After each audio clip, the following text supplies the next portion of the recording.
Audiolivro delineado por Cristiane Batista. Inscreva-se, agradeço. Gilles Deleuze e Félix Guattari. 3 textos de Freud, em que a psicanálise ainda é piedosa. Este último argumento é muito importante, e não é por acaso que Freud declara estar de acordo com Jung a esse respeito. De certa maneira, esse acordo subsiste após a ruptura havida entre eles. Porque, se considerarmos que o inconsciente se exprime adequadamente nos mitos e nas religiões, levando sempre em conta, bem entendido, o trabalho de transformação, há 2 maneiras de ler essa adequação, mas essas 2 maneiras têm em comum o postulado segundo o qual o mito é a medida do inconsciente e que, desde o princípio, substituiu as formações produtivas por simples formas expressivas. A questão fundamental por que retornar ao mito? Por que tomá-lo como modelo? É ignorada, afastada. Assim, a suposta adequação pode ser interpretada de maneira dita anagógica, em direção ao alto, ou então, inversamente, de maneira analítica, em direção ao baixo, reportando o mito às pulsões mas, como as pulsões são decalcadas do mito, desfalcadas do mito, levando em conta as transformações. Queremos dizer que é a partir do mesmo postulado que Jung é levado a restaurar a mais difusa, a mais espiritualizada religiosidade, e que Freud se vê confirmado em seu mais rigoroso ateísmo. Para interpretar a adequação postulada por ambos, Freud tem tanta necessidade de negar a existência de Deus quanto Jung tem de afirmar a essência do divino. Mas tornar a religião inconsciente, ou tornar religioso o inconsciente, é sempre injetar religiosidade no inconsciente, e o que seria a análise freudiana sem os famosos sentimentos de culpabilidade atribuídos ao inconsciente? E o que se passou na história da psicanálise? Freud se agarrava a seu ateísmo à maneira de um herói.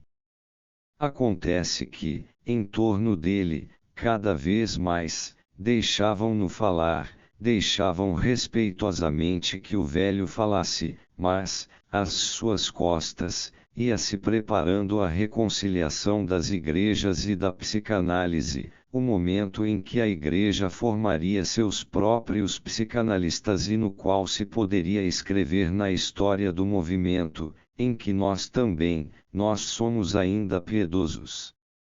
Lembremo-nos da grande declaração de Marx: aquele que nega Deus faz apenas uma coisa secundária, porque nega Deus para estabelecer a existência do homem, para colocar o homem no lugar de Deus, levando em conta a transformação. Mas aquele que sabe que o lugar do homem é alhures, na coextensividade do homem e da natureza, esse alguém nem mesmo deixa subsistir a possibilidade de uma questão sobre um ser estranho, um ser situado acima da natureza e do homem. Ele já não tem necessidade dessa mediação do mito, já não precisa passar por essa mediação, por essa negação da existência de Deus, pois atingiu essas regiões de uma autoprodução do inconsciente, em que o inconsciente é tão ateu quanto órfão, imediatamente órfão, imediatamente ateu. E o exame do primeiro argumento nos conduziria, sem dúvida, a uma conclusão semelhante.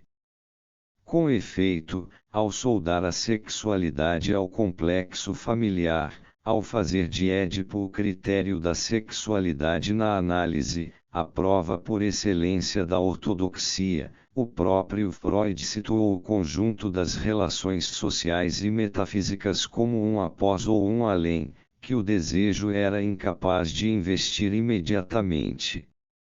Então, vem a ser bastante indiferente que esse além derive do complexo familiar por transformação analítica do desejo, ou que seja significado por ele numa simbolização anagógica. Consideremos um outro texto de Freud, mais tardio, no qual Édipo já é designado como complexo nuclear, Enfant Batu, 1919. O leitor não consegue evitar uma impressão de inquietante estranheza. Nunca o tema paterno foi menos visível e, contudo, afirmado com tanta paixão e resolução. Aqui, o imperialismo de Édipo se funda numa ausência. Porque, afinal, dos 3 tempos do fantasma supostos na menina, o primeiro é tal que o pai ainda não aparece nele, e no terceiro tempo o pai já não aparece mais. Resta, então, o segundo tempo, no qual o pai brilha com todas as suas luzes, nitidamente sem equívoco, mas, justamente, esta segunda fase nunca tem uma existência real, tendo permanecido inconsciente, nunca pode ser evocada pela lembrança, de modo que ela é uma reconstituição analítica tão somente, mas uma reconstituição necessária. Do que se trata, de fato, nesse fantasma? Meninos são espancados por alguém, por um professor, por exemplo, à vista de meninas.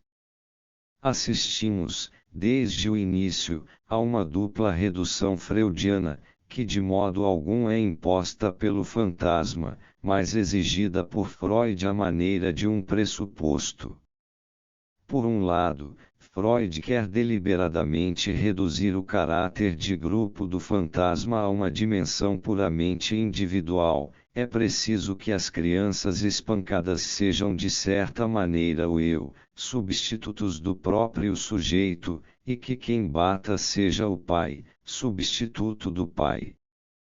Por outro lado, é preciso que as variações do fantasma se organizem em disjunções empregadas de maneira estritamente exclusiva. Assim, haverá uma série menina e uma série menino, mas dissimétricas, tendo o fantasma feminino 3 tempos, dos quais o último é meninos são espancados pelo professor, e tendo o fantasma masculino apenas 2 tempos, dos quais o último é minha mãe me bate. O único tempo comum, o segundo das meninas e o primeiro dos meninos, afirma sem equívoco a prevalência do pai nos 2 casos, mas é o famoso tempo inexistente. E com Freud é sempre assim. É preciso haver algo em comum aos 2 sexos, mas para que esse algo falte tanto a um quanto ao outro, para distribuir a falta pelas 2 séries não simétricas e fundar o uso exclusivo das disjunções, você menina ou menino. É assim a respeito de Édipo e de sua resolução, diferentes no caso do menino e no da menina.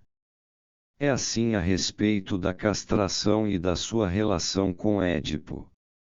A castração é a porção comum, isto é, o falo prevalente e transcendente, e, ao mesmo tempo, a distribuição exclusiva que se apresenta nas meninas como desejo do pênis e nos meninos como medo de perdê-lo ou recusa de atitude passiva.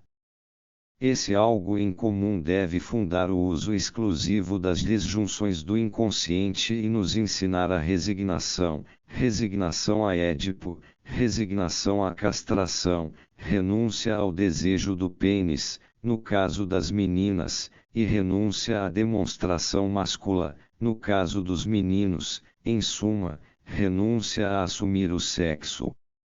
Esse algo em comum, o grande falo, a falta com 2 faces não sobreponíveis, é puramente mítico, é como o uno da teologia negativa, introduz a falta no desejo, e faz emanar as séries exclusivas às quais fixa um alvo, uma origem e um curso resignado.